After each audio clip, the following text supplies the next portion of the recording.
Olá, minhas amigas e meus amigos. Nesta quinta-feira, eu quero falar sobre o 16 de março.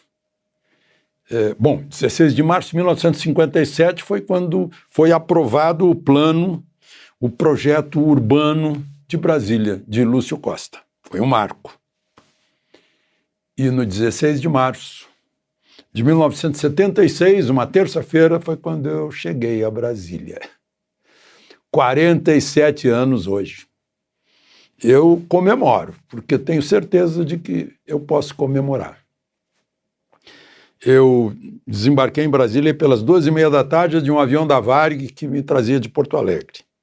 Eu recém tinha chegado a Porto Alegre meio fugido de Buenos Aires. Eu estava já refugiado informalmente na embaixada, estava morando na embaixada, porque a embaixada havia descoberto que eu seria morto pela extrema-direita, depois de ter sido sequestrado pela extrema-esquerda. Eu dizia brincando, estou na média, a média está boa, né? E aí liguei para o Jornal do Brasil, lá de Buenos Aires, e me convidaram para vir trabalhar em Brasília e eu aceitei, embora não conhecesse Brasília. Quando eu entrei no Eixo Monumental dentro do táxi e olhei aquela imensidão, aquele horizonte, aquela terra tocando no céu lá no horizonte, aquele espaço, aquele verde, foi paixão à primeira vista que continua até hoje. E cheguei de mala na sucursal do Jornal do Brasil, no setor comercial sul, no edifício Denasa, segundo andar, às 2, 3 horas da tarde. Aí me mandaram, você vai para o hotel.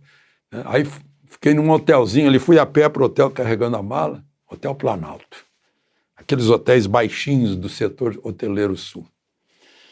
E fui cobrir o Ministério da Fazenda. E depois que fui mandado ao Japão cobrir a viagem presidencial, fui, de certa forma, promovido para cobrir a presidência da República. Essa é uma breve história da chegada a Brasília, que eu queria compartilhar com vocês que me acompanham todos os dias. Faço 47 anos. Eu já estou sonhando no cinquentenário.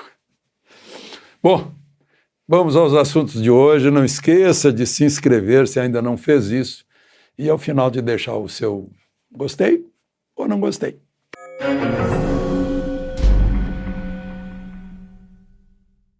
Bom, eu acho que o primeiro assunto de hoje é a Comissão de Segurança Pública da Câmara dos Deputados.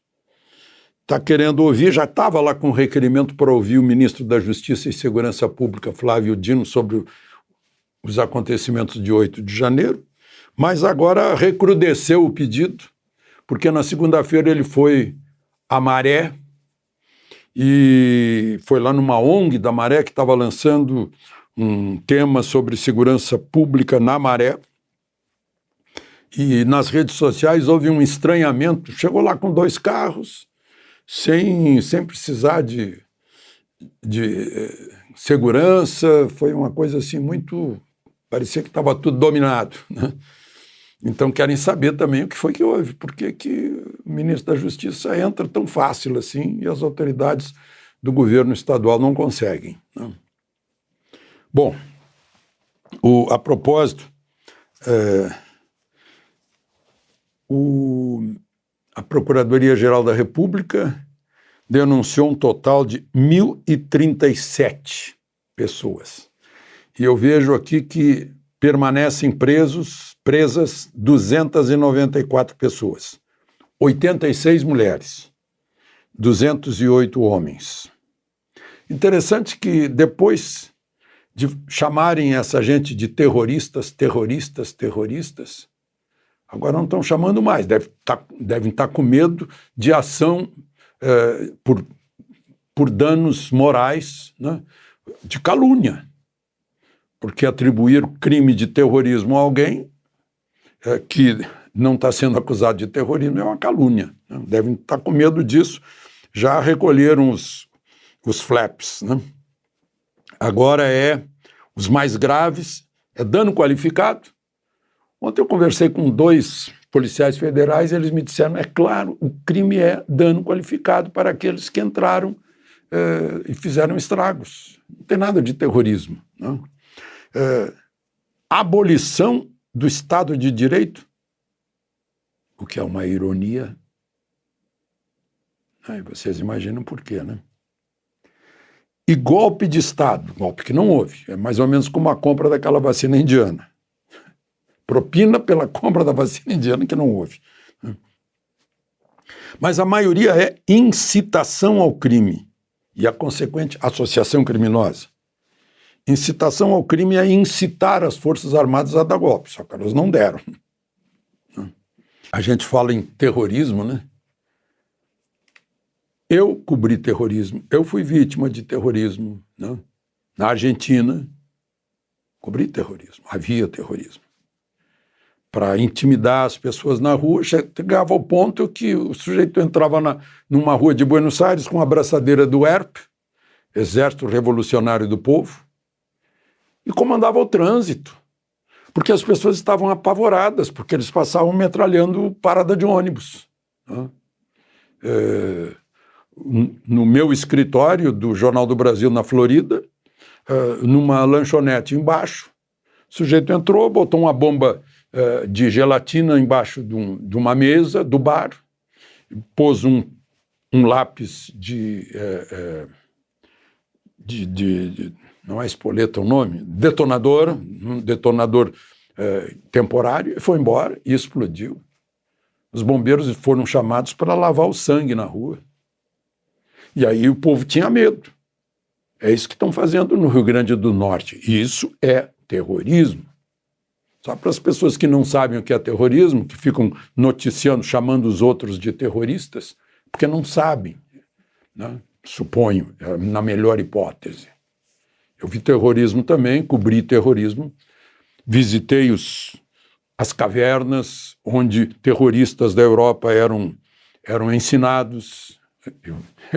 Eu via o local das aulas, né? Lá no Líbano, em subterrâneos do Líbano. Depois que foram afugentados de lá pelos israelenses, terrorismo voltou à Europa, cobriu terrorismo na Europa, explosão do restaurante judeu lá em Paris, né? Então, eu sei o que é terrorismo. Quem não sabe chama os outros de terrorismo e comete crime de calúnia, né? No Rio Grande do Norte, o que estão fazendo é terrorismo. Tanto é que estão fechando lojas, as pessoas não saem para a rua, as escolas particulares fecharam. Aí não é só em Natal, é numa série, dezenas de municípios do interior, para assustar as pessoas, e aí as pessoas ficam submissas à vontade do crime, né? E daí a necessidade dessa convocação também do ministro da Justiça e Segurança Pública lá na Câmara dos Deputados. Bom, vamos ainda falando de CPI. CPI aqui, CPI do Distrito Federal, hoje iria ouvir o ex-ministro da Justiça e ex-secretário de Segurança Anderson Torres, que está preso.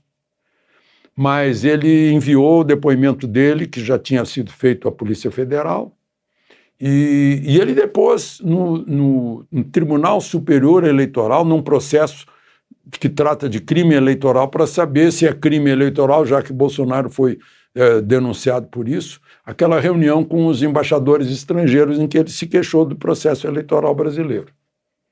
Então foi chamado lá para depor, ele falou sobre a tal minuta que acharam, ele disse, essa minuta folclórica, ridícula, eu não sei quem foi que fez, mas acharam lá na minha casa porque ia ser posta fora. Agora, importante de Anderson Torres é que hoje o governador Ibanez Rocha, que voltou ao governo, né, disse que ele não tem nada a ver, que o Anderson Torres não tem nada a ver com os acontecimentos de 8 de janeiro, isso é palavra do governador, né? Aliás, eu vi aqui o governador falando ele disse que sempre manteve confiança no poder judiciário, que sempre teve confiança no Poder Judiciário. Isso a gente diz quando uma pessoa tem uma sentença ou uma decisão de um juiz, né? E depois outro juiz decide diferente. E aí a gente diz assim, olha, eu sempre tive confiança no Poder Judiciário, mas no caso dele é o mesmo juiz que o tirou e que o devolveu. Então fica estranha essa expressão. Eu não acho estranho quando se trata de um ex-presidente da OAB, de um advogado que tem que ficar bem com o Poder Judiciário, né? É isso.